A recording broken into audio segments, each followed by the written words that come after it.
ओम नमः शिवाय। आइए सुनते हैं श्रावण मास महात्म्य का 6वां अध्याय।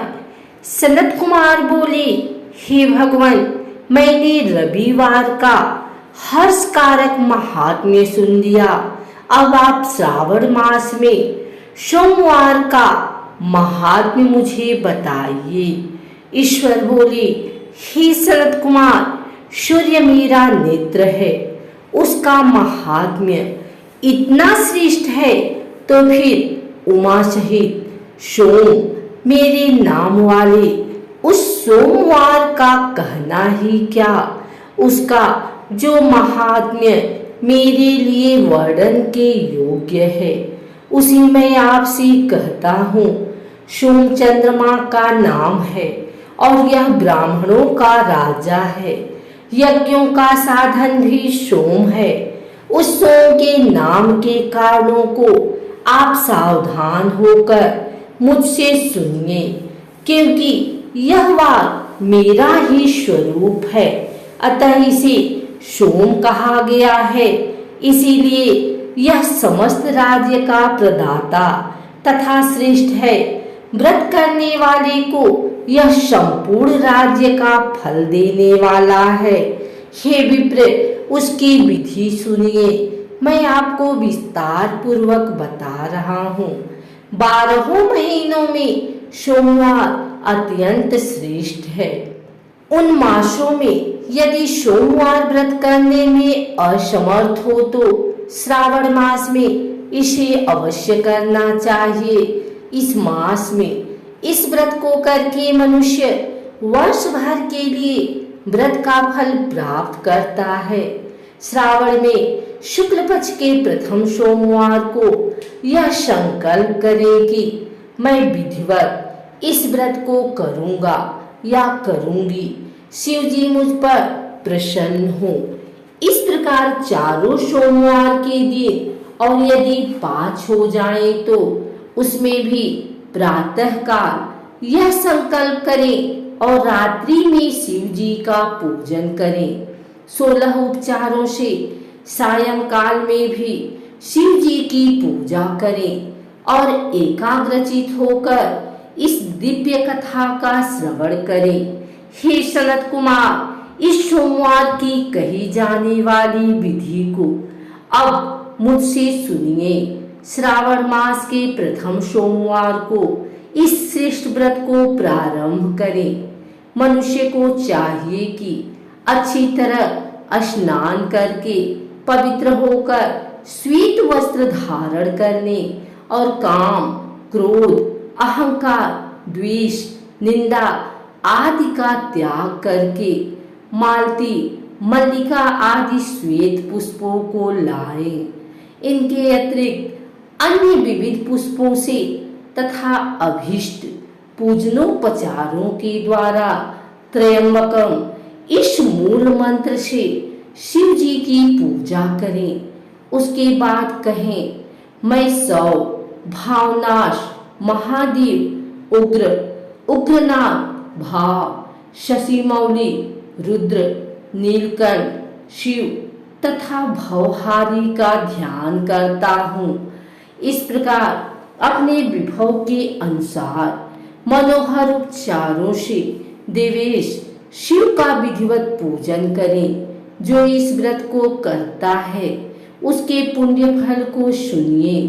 जो लोग सोमवार के दिन पार्वती सहित शिव की पूजा करते हैं, वे पुनरावृत्ति से रहित अच्छे लोग प्राप्त करते हैं।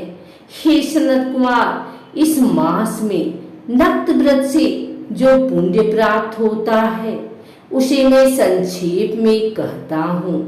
देवताओं तथा दानवों से भी अभिद 7 जन्मों का अर्जित पाप नक्त भोजन से नष्ट हो जाता है। इसमें संदेह नहीं करना चाहिए। अथवा इस अति उत्तम व्रत को उपवास पूर्वक करें। इसे करने से पुत्र की इच्छा रखने वाला मनुष्य पुत्र प्राप्त करता है और धन चाहने वाला धन प्राप्त करता है। वह जिस जिस अभिष्ट की कामना करता है उसे पा जाता है।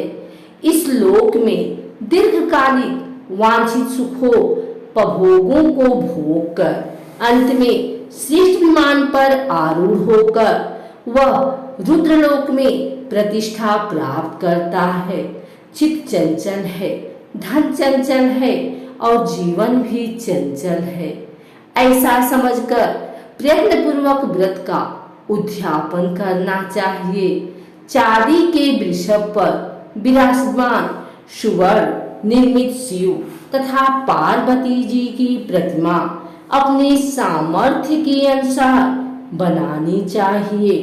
इसमें धन की कृपणता नहीं करनी चाहिए।